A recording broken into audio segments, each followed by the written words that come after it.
hedder The Cheesecake Factory, og vi er en af udvidet holdene. Og vi vil spille 2 numre for jer, og det første nummer hedder Footloose, som er sådan temasangen på filmen Footloose.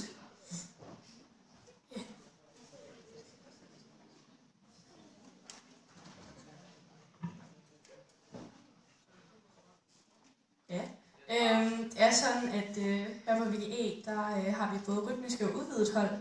Og til at starte med var der kun 2 udvidet hold. Så blev der så dannet det tredje, som er os, da vi var lidt ekstra. Så vi har ikke spillet sammen i lige så lang tid, som de andre har. Vi spillede sammen cirka siden november-december måned. Så vi har ikke spillet lige så lang tid sammen, men vi er stadig nogle numre.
Your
everybody.